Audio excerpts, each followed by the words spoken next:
Redesign to me means breaking down those silos that we all live within.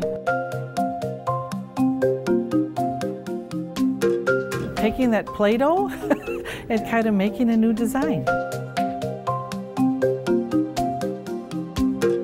If we had a chance to build this all over again, what would it look like? How do we deliver services that folks expect? And how do we do that in a way that's cost effective and makes sense and utilize resources together? When you support each other, you get a lot done.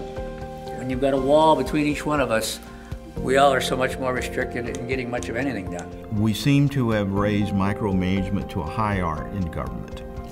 The federal government micromanages the states micromanage the counties to some degree micromanage the cities. We looked at one delivery system, which was a payment of a certain item. And I believe that check was handled 35 times before the payment was made, because of the checks and balances that everybody thought we had to have. The attitude that we know better in the legislature and we have to somehow protect the citizens from these local officials who will otherwise, run crazy and make goofy decisions, just isn't going to cut it anymore.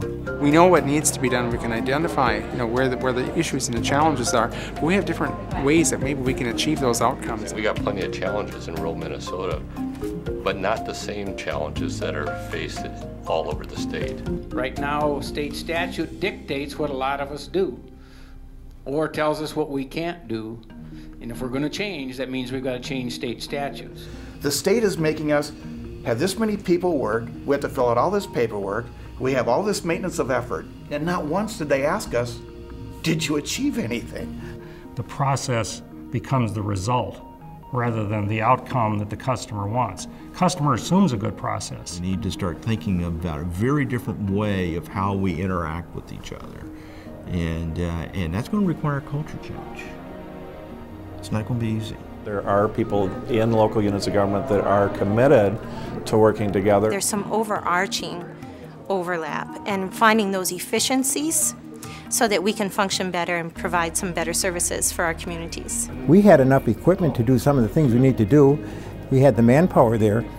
We just weren't talking together to make this all work together. Shared IT was a huge talk in our meeting tonight. And we're experimenting in Region 10 on a multi-county collaboration. The college, the high school, the City of Baxter, City of Brainerd, and the county have a 5 points group that we put together for IT and data. Public Health and Human Services in our Financial Assistance Division is teaming with the 6 other counties in our Region 3 to implement electronic document management systems and a process management system for our financial programs. What we are looking at is a systematic redesign of all health and human services delivery systems. We're going to need a facilitated discussion to pull all partners in. Not always going to be perfect. It's not always going to be winners.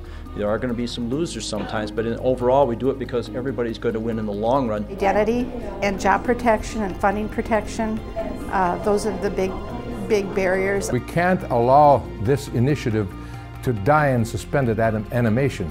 We haven't solved the problems tonight, but we've created an opportunity for us to look at problems in the future. I think everybody needs to hear that we have to work together, and then they have to do that.